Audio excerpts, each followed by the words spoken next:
Zaman saya sekolah dulu, ada satu kebiasaan buruk yang dilakukan hampir semua anak sekolah. Jadi manggil temen pakai nama orang tuanya gitu ya. Dan ini sempat jadi sumber banyak masalah, tapi ternyata di balik itu ada filosofinya loh.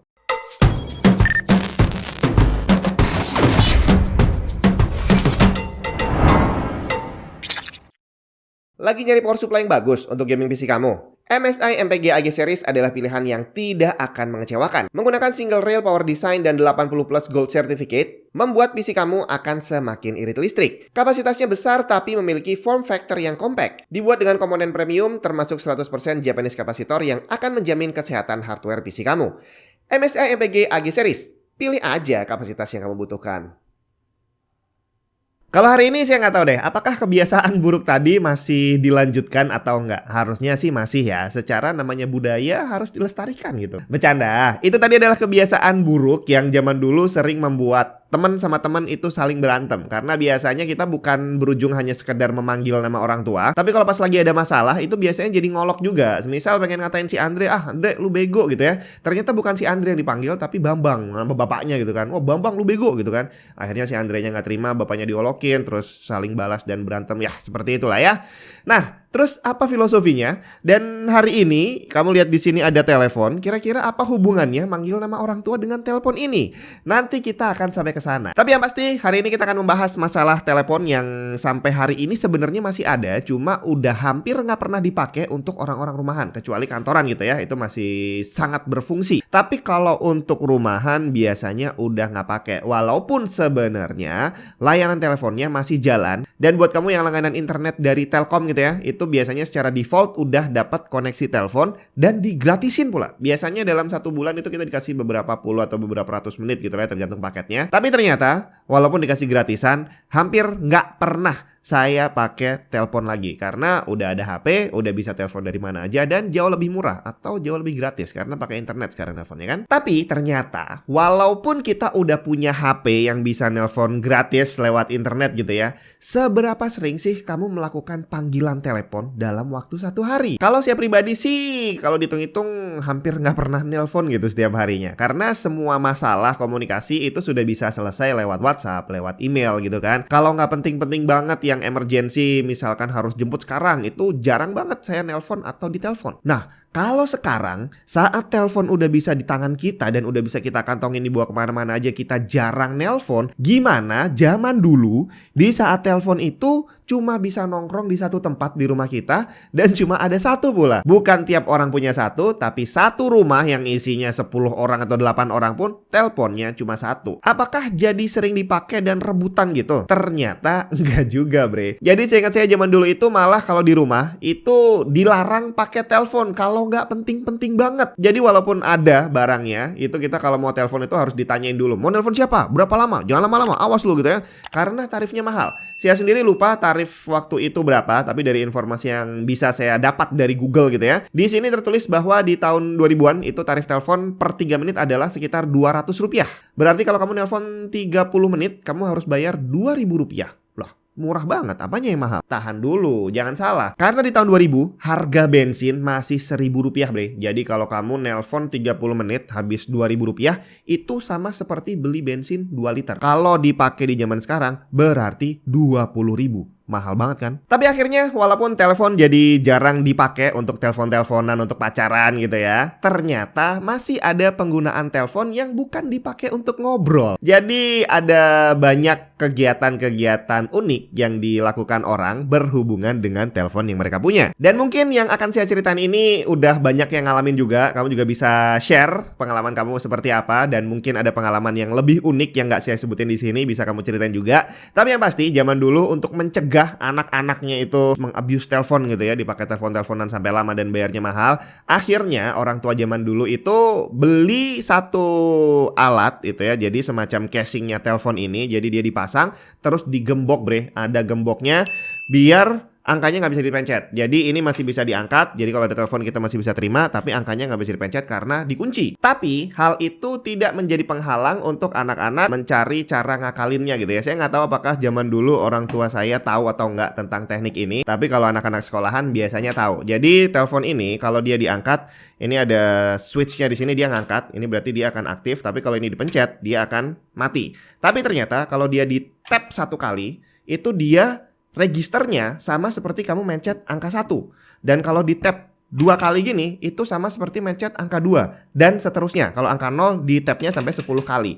Jadi walaupun ini teleponnya dikunci, saya masih bisa pakai telepon ini dengan cara tapping gini. Jadi kalau mau nelpon 123 misalkan, ya udah tap 1, 2, 2, 3. Udah selesai, langsung nyambung. Itu adalah cara ngakalinnya. Jadi bayangin aja kalau kamu harus nelpon temen kamu yang nomornya ada panjang gitu dan ternyata banyak angka nolnya, berarti kamu harus ngetap berapa kali di situ. Dan walaupun ini bisa digunakan untuk membypass gemboknya, tapi bukan tanpa masalah ya, karena untuk kamu bisa ngetap banyak kali itu ada besar kemungkinan kamu salah ngetap. Jadi yang harusnya 8 kali ternyata malah 9 atau 7 kali, dan akhirnya tidak menutup kemungkinan cara untuk ngakalin tadi berujung membuat kamu salah sambung terus-terusan. Nah, begitu HP muncul, jadi HP-HP tua kayak gini nih, muncul cara bypass yang baru lagi. Jadi saya juga lupa waktu itu saya dapat idenya dari mana, diceritain siapa gitu ya. Jadi ceritanya kalau kamu angkat telepon ini, terus kamu pencet nomor di sini, itu dia akan ada tone-nya, ada bunyi di sini yang dia tone-nya beda-beda. Setiap angka punya tone yang berbeda, jadi tut tut tut tut kayak gitu.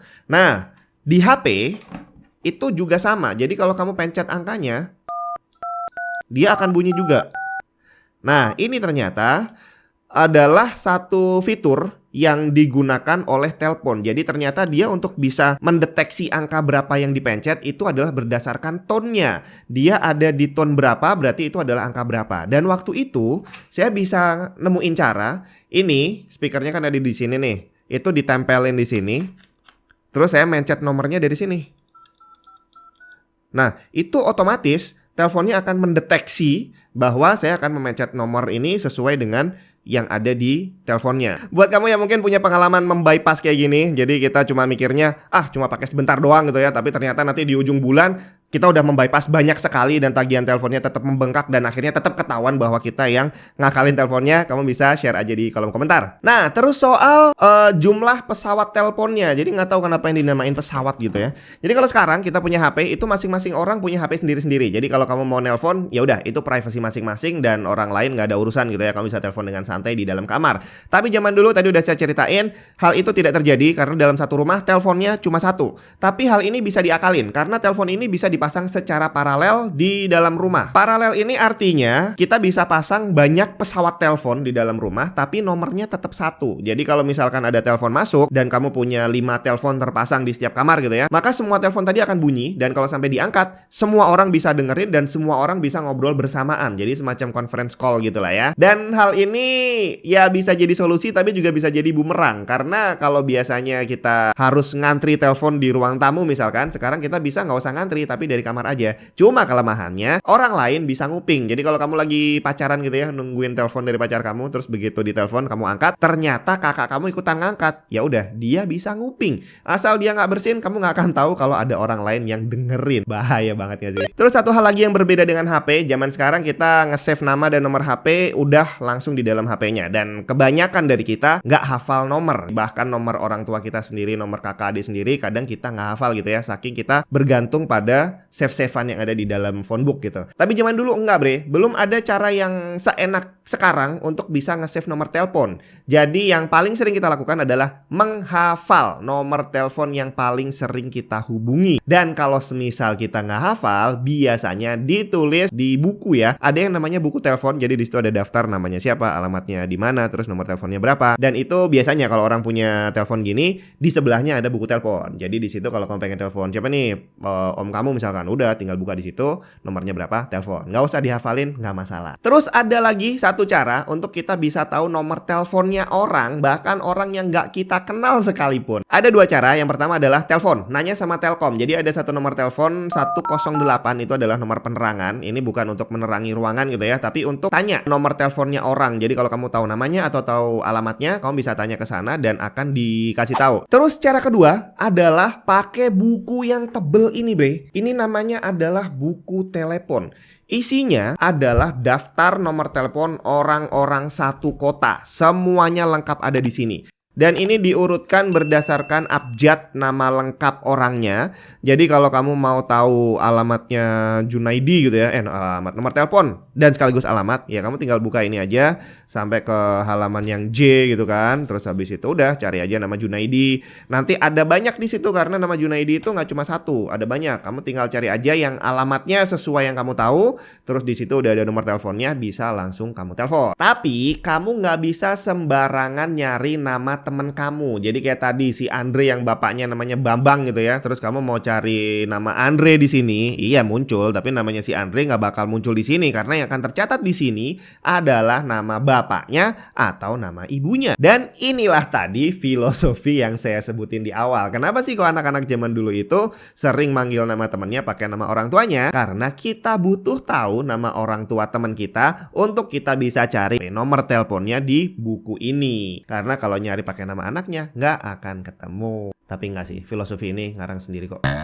Terus ada satu hal lagi yang menarik dari telepon yang berbeda lagi dengan HP. Dan ini berhubungan dengan jam. Jadi kalau sekarang kita mau tahu jam yang paling akurat, ya udah kita tinggal pakai HP, terus kita aktifin auto. Jadi dia langsung connect ke server gitu ya untuk menentukan sekarang ini jam berapa. Jadi orang yang connect ke server itu semuanya akan menampilkan jam yang sama. Tapi gimana dengan zaman dulu? Belum ada HP yang untuk ngeset jam secara otomatis dan adanya cuma telepon. Ternyata untuk mengatur jam yang paling akurat bisa kita lakukan dengan telepon. Waktu itu kita tinggal nelpon ke 103. Jadi kalau 108 tadi adalah nomor untuk penerangan, 103 itu adalah nomor untuk tahu jam berapa sekarang. Jadi begitu kamu pencet 103 terus kamu dengerin, itu bukan ada orang jawab halo mau cari siapa, enggak, tapi di situ langsung muncul suara rekaman yang nyebutin jam. Sekarang jam 10 lebih 10 menit dan lebih 30 detik misalkan. Dan nanti kalau kamu tungguin, dia akan terus mengupdate jamnya. Dan dengan segala macam keterbatasan teknologi tadi, adanya 108,